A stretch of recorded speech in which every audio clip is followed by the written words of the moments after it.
नमस्कार सभी लोगों का इस लेट्स टॉक अबाउट यू के नए श्रृंखला में, जहां आज हम बातचीत करने वाले हैं अनुसैया जी से, उनकी कहानी उनकी जबानी सुनने के लिए। तो आपका स्वागत है अनुसैया जी हमारे प्रोग्राम में। यस।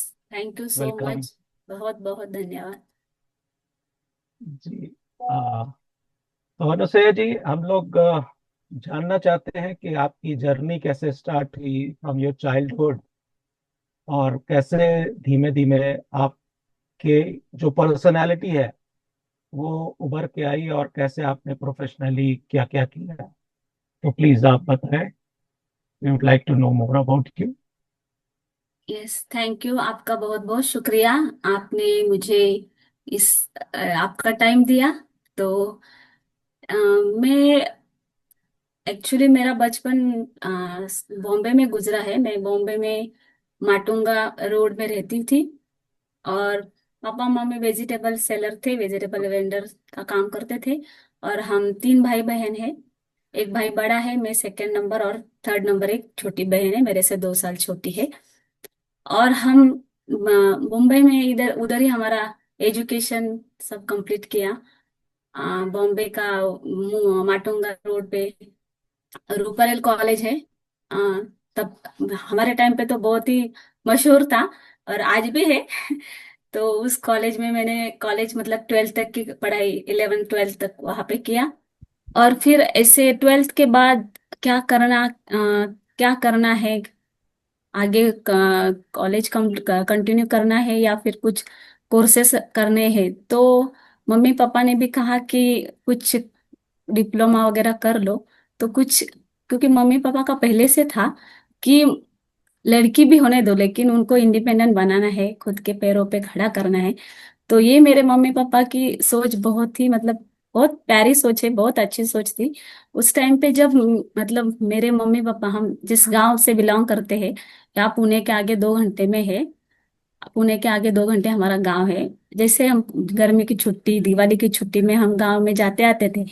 जैसे 10th पास हुई थी तभी से गांव में होता है कि लड़की है तो जल्दी जल्दी शादी का देखो, इधर उधर लड़के देखने का, और कोई पहचानने में ऐसे बताते रहते थे। लेकिन मेरे पापा ने सोचा कि नहीं, वो सुनते थे सबका लेकिन करते थे अपने मन का। तो उन्होंने कहा, उनको पता था कि उन्हें क्या करना है।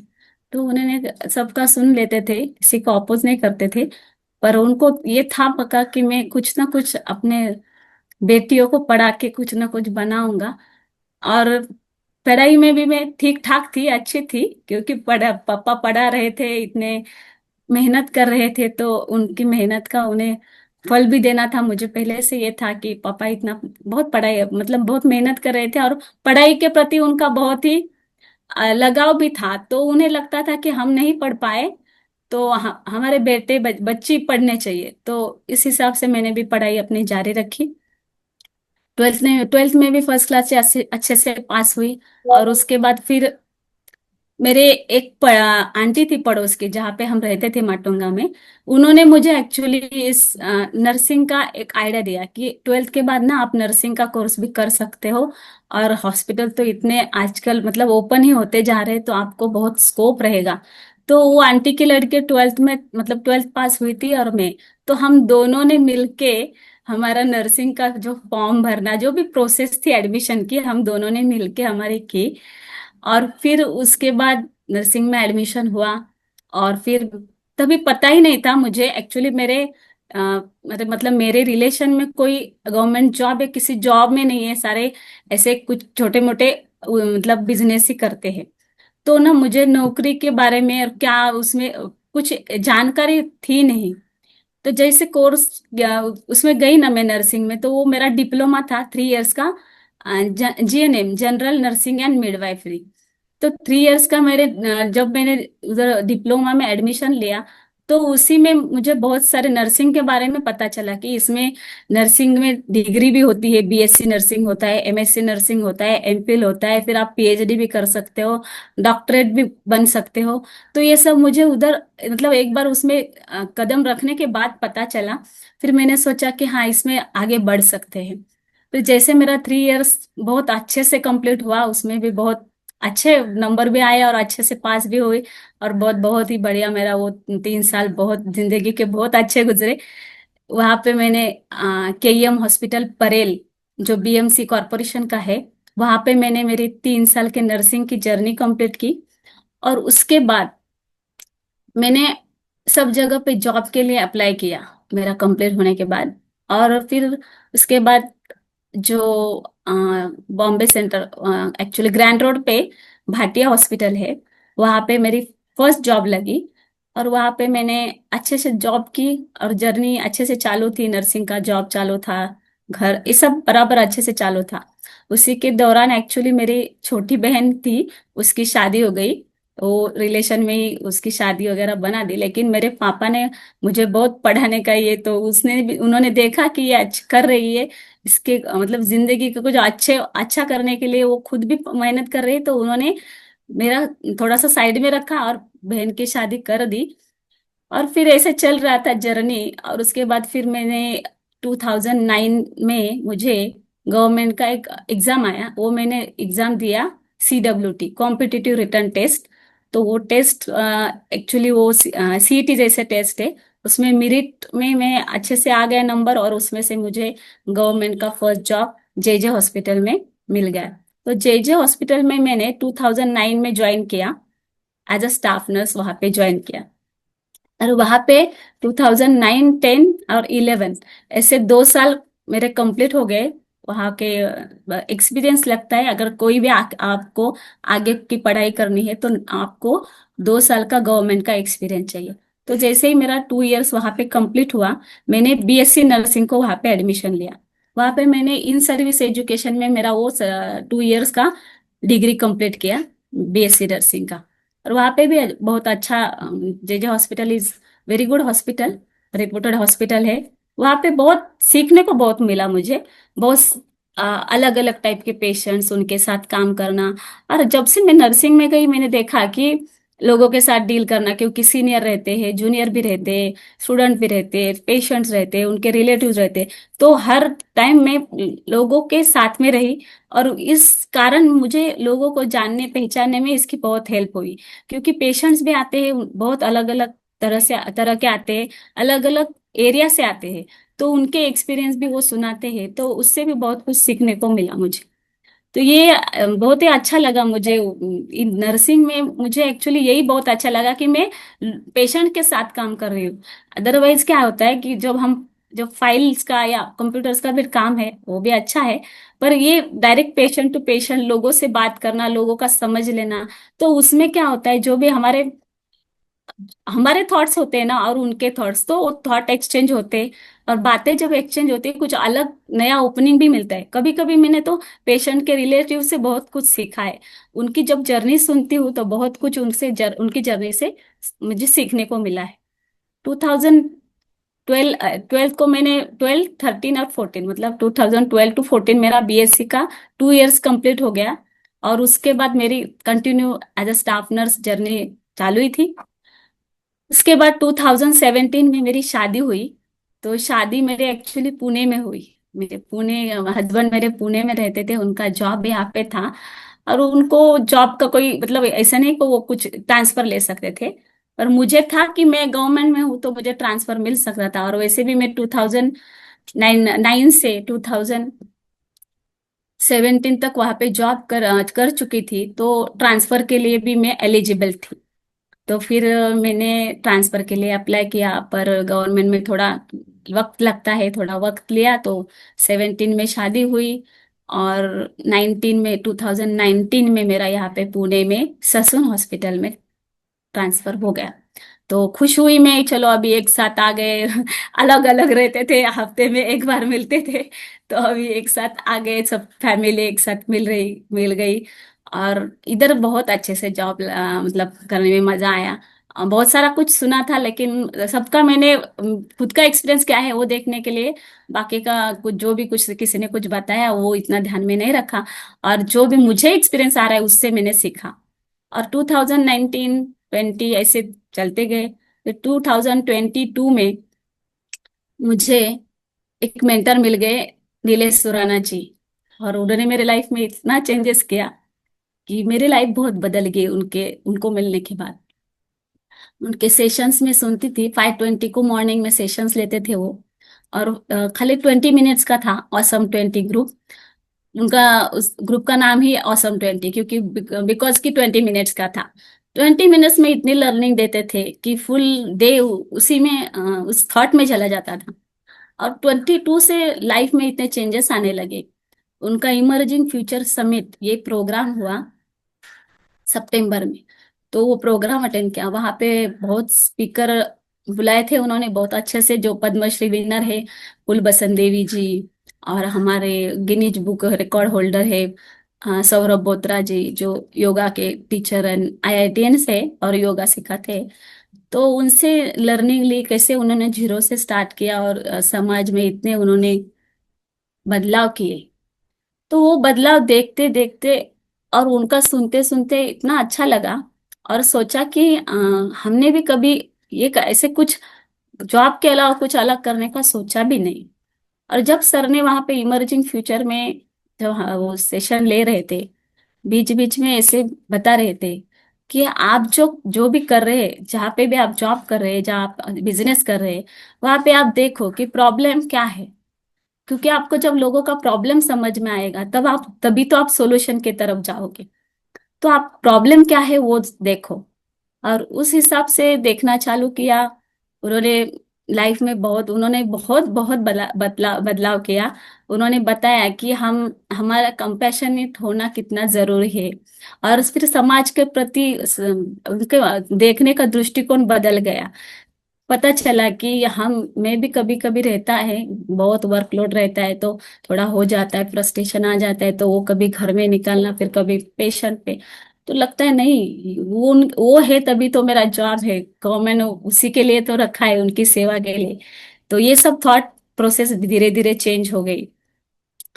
और फिर जैसे उन्होंने बताया कि आप ढूंढो, फिर मैं देखने लगी कि मैं जो जिस हॉस्पिटल में काम करती थी, पूना में ससून हॉस्पिटल, वहां पे जब जो डिपार्टमेंट में काम करती हूँ वो पीडियाट्रिक डिपार्टमेंट, एक्चुअली वो पीएनसी वार्ड मतलब पोस्ट नेटल केयर वार्ड। जो भी माताएं रहती है, जो भी मदर्स रहती है, डिलीवर्ड बेबी को डिलीवर करने के बाद उनको रखा जाता है, सिजेरियन होने के बाद उनको 8 दिन रखा जाता है। नॉर्मल डिलीवरी है तो उनको 3-4 दिन रखा जाता है, फिर डिस्चार्ज जाते हैं। तो देखा कि यहाँ पे क्या प्रॉब्लम है, सर ने बोला है अपने फील्ड में देखो क्या प्रॉब्लम है। तो देखा कि जब भी मैंने देखा कि जब ये माताएं जो आती है, हॉस्पिटल गवर्नमेंट का है तो बहुत रिमोट एरिया से भी कभी कभी रेफर केसेस आते हैं, जिनका प्रॉब्लम होता है, बहुत अनेमिक होती है। बिकॉज की अवेयरनेस कम है उनमें डाइट के प्रति, या फिर कैसे प्रेगनेंसी में क्या केयर लेना चाहिए, वो इतना पता नहीं है।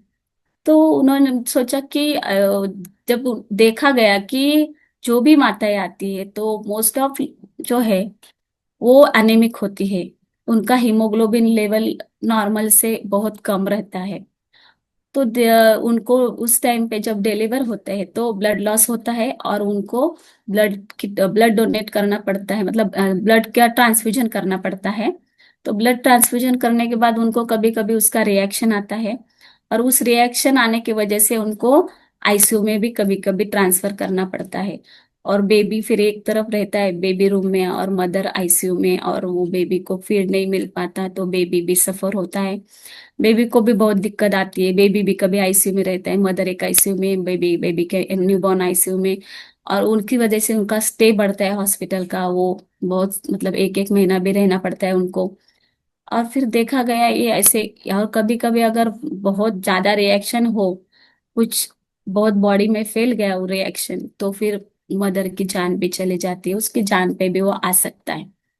तो देखा गया कि केवल उनका हीमोग्लोबिन नॉर्मल नहीं है, इसलिए उनको इतना सारा कॉम्प्लिकेशन का सामना करना पड़ रहा है।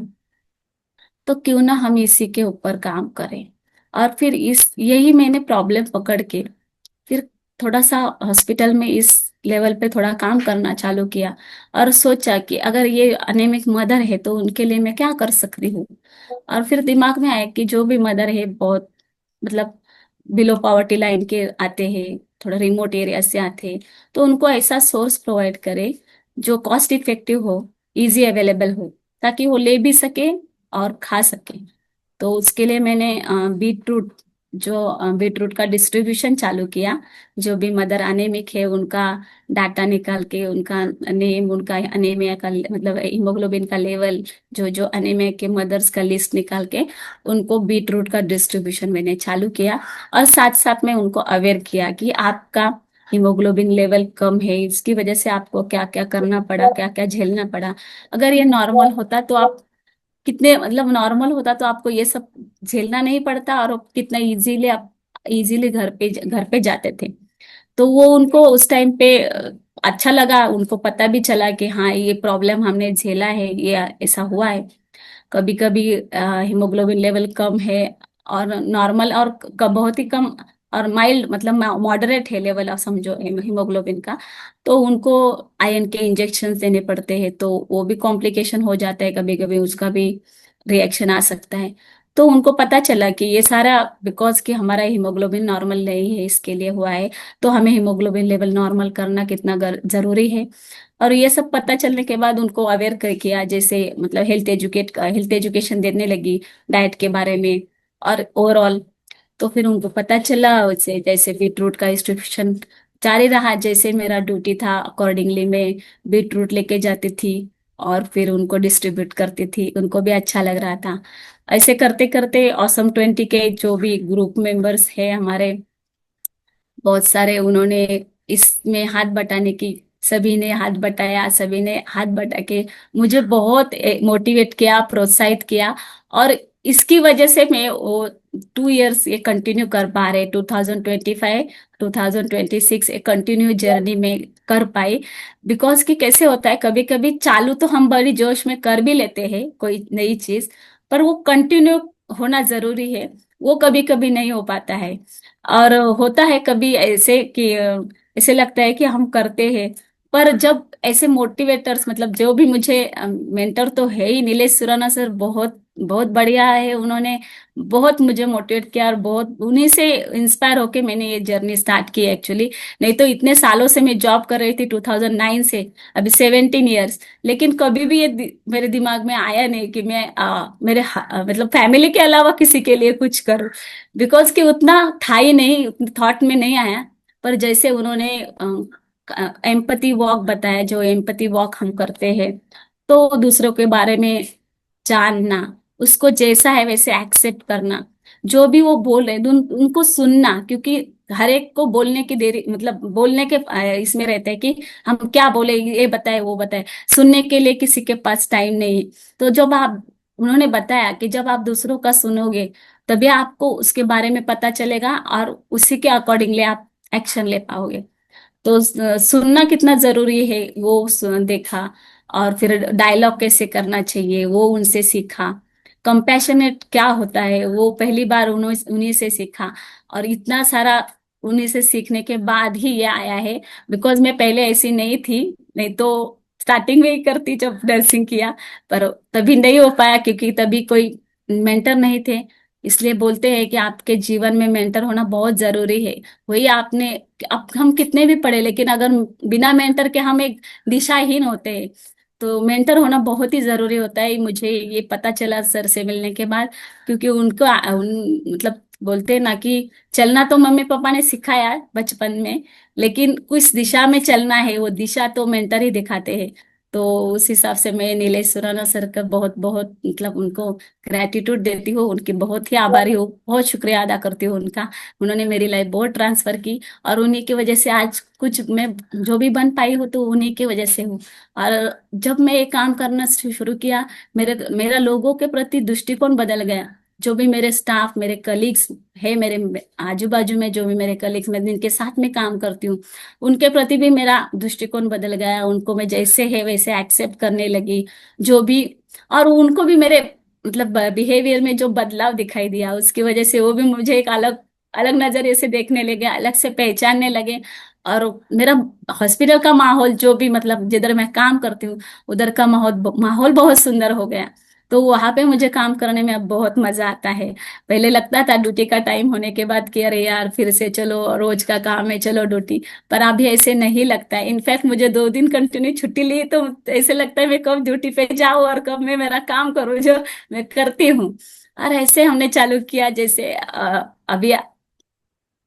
और जो भी ऐसे करते करते फिर और एक दिमाग में आया कि हमने जो भी ऐसे जर्नी चालू की है, वो अगर एक बीट खाने से उनका बीट लेवल तो नहीं बढ़ेगा हीमोग्लोबिन का। फिर हम अभी ऐसे करते हैं कि जो भी मदर एनेमिक है उनका लिस्ट निकालते हैं, उनको मोबाइल नंबर वगैरह सब लेते हैं और इनको कॉल करते हैं डिस्चार्ज के बाद। डिस्चार्ज के बाद कॉल करने के बाद हम उनके अवेलेबिलिटी देखते हैं और उस हिसाब से हम उनके घर में जाके भी 1 किलो बीट, 1 किलो जैगरी गुड़ और 2 पालक की जूड़ी, 2 लेमन, ऐसे एक किट बनाया हमने। जो मतलब आयरन, हम आयरन रिच सोर्स किट ऐसे बोला बोला गया है उसमें। और वो किट हम उनको डिस्ट्रीब्यूट करते हैं वीक में एक बार। और ऐसे हम 4 वीक्स करते हैं। और 4 वीक्स के बाद फिर हम उनका हीमोग्लोबिन करते हैं। और हमने ऐसे पुणे में बहुत सारे एरिया में किया है, Yerawada area, Kothrud area, Katraj area, जहाँ पे हमने देखा कि उनका जिनका भी हीमोग्लोबिन 8.5 था उनका 10.5 हो गया है, जिनका 10 था उनका 12 हो गया है। तो ये रिजल्ट दे रहा है तो मुझे बहुत अच्छा लग रहा है कि किसी का हीमोग्लोबिन बढ़ाने में अगर हम, हमारी टीम काम कर रही है तो बहुत अच्छा लग रहा है। और इसमें मुझे ऑसम 20 के जो भी मेंबर है जो पुणे में रहते हैं वो मुझे हेल्प करते हैं। उनका मुझे जो वॉलंटरी आते हैं सामने से और हेल्प कर रहे हैं, तो उनका ये हेल्प मुझे बहुत हेल्प कर रहा है। एक्चुअली मैं कुछ भी नहीं हूँ, एक माध्यम हूँ, क्योंकि सिर्फ मैं एक आइडिया मुझे सर ने दिया, पर करने वाले सब टीम मेंबर ही है। मेरी ड्यूटी रहती है तो मैं उनको बता देती हूँ कि आज आप डिस्ट्रीब्यूट कर लो, तो भी वो मेंबर जाके डिस्ट्रीब्यूट करते हैं विदाउट माय प्रेजेंस। तो ये मेरे लिए बहुत बड़ी उपलब्धि है कि मुझे ऐसे लोग मिले हैं जो मेरे मतलब फैमिली से भी ज्यादा प्यारे हैं, फैमिली से भी मुझे ज्यादा प्यार करते हैं और मेरे मतलब हर एक बात सुनते हैं। इतना अच्छा लगता है मुझे उनको सबको मिलके देख के और काम करते हुए। बहुत अच्छे से काम कर रहे हैं और बहुत अच्छे से ये जर्नी शुरू हुई है हमारी। आगे आगे हमें और भी करना है, अभी और भी प्रयास करना है। हम आने में आके कैंप अरेंज करेंगे और फिर ऐसे ही हमारे काम को स्प्रेड करने का हमारा प्रयास रहेगा। ऐसे ही हम ये जर्नी आगे बढ़ाएंगे। सर ने एक बात बताई थी कि तुम्हारा हेड, हार्ट और हैंड तीनों को सिंक्रोनाइजेशन होना बहुत जरूरी है। और ये इसको मैंने लाइफ में अप्लाई करने की कोशिश की है। तो सच में जैसे हमारे हेड में कुछ आइडिया है लेकिन हमारा हार्ट उस आइडिया के प्रति धड़कता नहीं, किसी और के प्रति धड़कता नहीं, तो हम नहीं कर पाते। अगर हमारा हेड में आइडिया भी है, हमारा हार्ट भी धड़क रहा है, लेकिन हम सामने होके कुछ एक्शन नहीं करते, तब तक कुछ बदलेगा नहीं। तो हम ये तीनों का सिंक्रोनाइजेशन होना बहुत जरूरी है। और ये सर ने बार बार बोलते हैं। तो नीलेश सर जी का ये एक डायलॉग है मुझे हमेशा याद रहेगा कि तुम्हारा हार्ट हार्ट हार्ट हेड और हार्ट का सिंक्रोनाइजेशन होना चाहिए। और और कुछ। Yes sir. जी, बहुत अच्छा लगा मुझे आपकी जर्नी सुन के। और ये कोई एक रेगुलर नर्सिंग की लाइफ नहीं रही, बल्कि आपने उसमें एक नेक्स्ट लेवल, कहते हैं ना, नया आयाम जोड़ा, जो कि आने वाले जनरेशन्स और लोगों के लिए बहुत प्रेरणा का स्वरूप है कि कैसे आप अपने ही माहौल में रह के अपनी सर्विसेज को एक नेक्स्ट लेवल पे ले जा सकते हैं, और वो सोशल वेलफेयर में कैसे काम कर सकता है। और अनसुईया जी, थोड़ा सा आप अपने परिवार के बारे में थोड़ा बताएं। आपका प्रेजेंट परिवार कैसा है? आप कैसे परिवार और काम के बीच में बैलेंस क्रिएट करते हैं? यस सर, एक्चुअली मेरा अभी जो मेरे हस्बैंड है बहुत ही मुझे सपोर्ट करते हैं इसमें। उन्होंने कभी भी मुझे टोका नहीं है इस काम करते हुए, और इनफैक्ट वो मुझे हेल्प करते हैं बीटरूट ला के देने का और ये सब काम करते हैं, डाटा रखने का, पेशेंट्स का जो भी काम, मतलब मैं जो भी उनको बताती हूँ वो कर देते हैं। और ये काम करने में उन्होंने मुझे बहुत प्रोत्साहित किया। तो क्योंकि किसी भी काम को आगे बढ़ाने के लिए आपको फैमिली का सपोर्ट बहुत जरूरी है, होना ही चाहिए। मेरे छोटे 2 बच्चे हैं, एक 7 इयर्स का है, एक 5 इयर्स का है। तो उनको उनका भी टाइम मैं थोड़ा इधर देती हूँ, पर जो भी टाइम मिलता है उनको भी थोड़ा सॉरी बोलती हूँ, चलो ठीक है, लेकिन जो भी है उनको टाइम देती हूँ।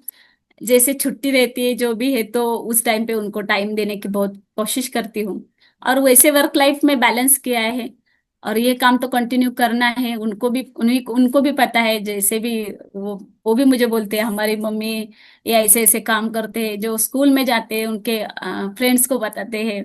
तो उन्हीं के मेरे छोटे बच्चे ने बताया किसी फ्रेंड को, और उन्हीं के फिर टीचर से भी मुझे आया समझ में, उन्होंने बोला कि आप ऐसे ऐसे काम कर रहे हो, तो एक कैंप वो उनके स्कूल में भी अरेंज करेंगे। तो बहुत अच्छा लगा कि किसी न किसी, मतलब वो भी माउथ पब्लिसिटी कर रहे हैं, मेरा छोटा बच्चा he is just 5 years old and सबको बताता है, तो अच्छा लगता है बहुत ही। तो इस का इसमें मुझे बहुत सारे लोगों का सपोर्ट है, मेरी फैमिली का तो पूरा पूरा सपोर्ट है।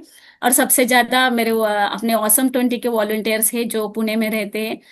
बहुत सारे हैं, सबका नाम तो मैं लेना अभी, फिर भी यशवंत सर है, हीना जी है, स्मिता है, स्नेहल जी है, और प्रदीप जी है।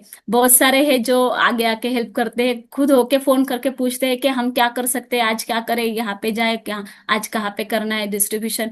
तो खुद होके पूछते हैं, तो मैं भी उस अकॉर्डिंगली उनके उनके साथ में भी उस अकॉर्डिंगली चलती हूँ, और काम हो जाता है सर। मुझे स्पेशल ऐसे खुद को कुछ करना नहीं पड़ता है, उनके साथ मिलके करते हैं तो कैसे हो जाता है पता नहीं चलता है, इसलिए सभी का साथ भी होना बहुत जरूरी है। फैमिली में भी सपोर्ट है, वॉलंटियर्स भी सपोर्टिव है, और अपने असम के बहुत अच्छे लोग, असम लोग मिले हैं, और उसी इसी वजह से ये चल रहा है जर्नी कंटिन्यू।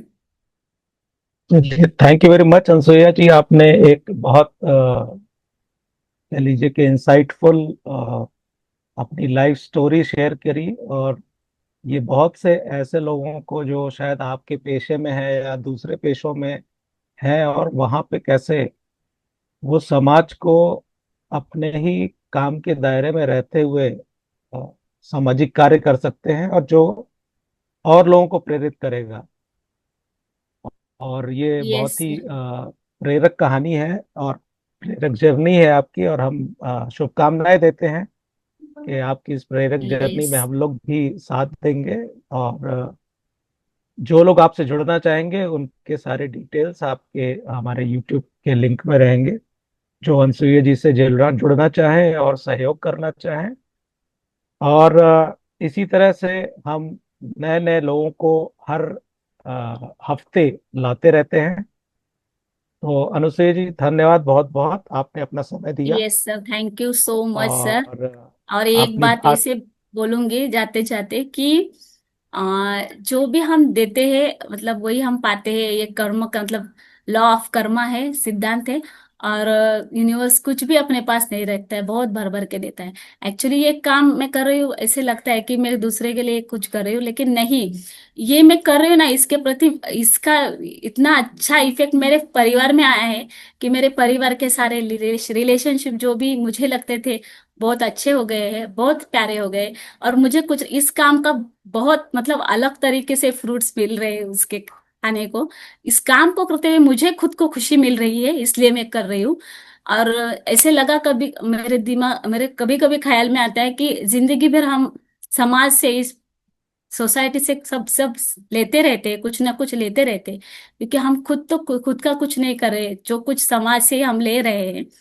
तो हमारा थोड़ा सा, मेरा भी रिस्पॉन्सिबिलिटी है कि मैं कुछ दे दूं रिटर्न में। और जस्ट ग्रैटिट्यूड में ये कर रही हूँ कि समाज के प्रति कुछ ग्रैटिट्यूड है, और उस ग्रैटिट्यूड के प्रति उसको कुछ रिटर्न देना है, तो वो रिटर्न गिफ्ट बोलते हैं ना, उस टाइप का है। और ये जर्नी ऐसे चालू रहने रहने वाली है। तो थैंक यू सो बिल्कुल। मच, आपने थैंक यू वेरी आज मच। इसमें बुला के बहुत बहुत धन्यवाद आपका सभी का। Thank you so much sir. Thank you very much. Thank you. Thank you बहुत। चलिए, इसी प्रकार हम लोग लेट्स टॉक अबाउट यू के सेशन में ऐसे ही प्रेरक और इंस्पायरिंग पर्सनालिटीज से मिलते रहेंगे। अगली बार फिर किसी नई कहानी और किरदारों के साथ आपकी मुलाकात होगी। Thank you for now. नमस्कार।